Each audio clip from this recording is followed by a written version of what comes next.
طالب زمریان وایي زموږ توان تر اټکه پورې رسیږي، خو هدف مو جګړه نه ده. که نه موږ تر اټکه تللی شو، دومره توان لرو چې اټک ترې ونیسو. د باور ټي وي چینل درنو لیدونکو سلام، ستړي مه شئ، وخت مو په خیر. هیله لرم چې باور ټي وي چینل مو په درنښت سبسکرایب کړی وي.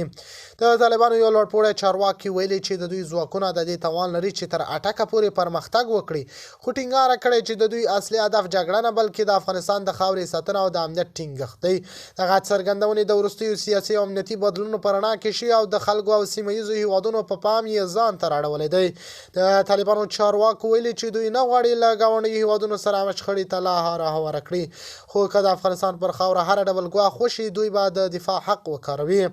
د طالبانو په وینا افغانستان باید د سیمې له هیوادونو سره د متقابل درناوي پر بنسټ اړیکې ولري او د جګړې پر ځای د خبرو اترو لاره خپله کړي.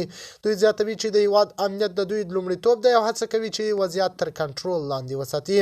سیاسي شنونکي وایي چې دا ډول څرګندونې تر ډیره د کورنۍ ملاتړ د پیاوړتیا او د ځواکونو د روحیې د لوړولو لپاره کیږي. د شنونکو په باور دا پیغام د افغانستان د ننه خلکو ته دا ښیي چې د حکومت ځان پیاوړی وګڼي، خو په عین حال کې د سیمې هیوادونو ته دا پیغام ورکوي چې دوی د خپلو پولو د ساتنې توان لري.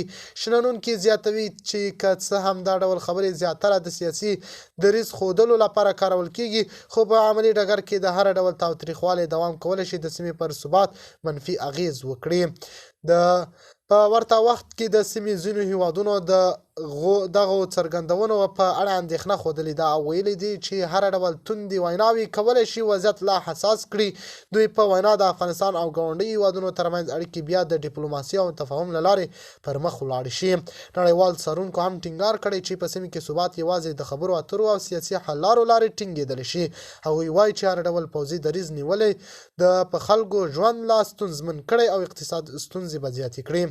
د باور ټي وي چینل درنو لیدونکو تر بیا ښې چارې.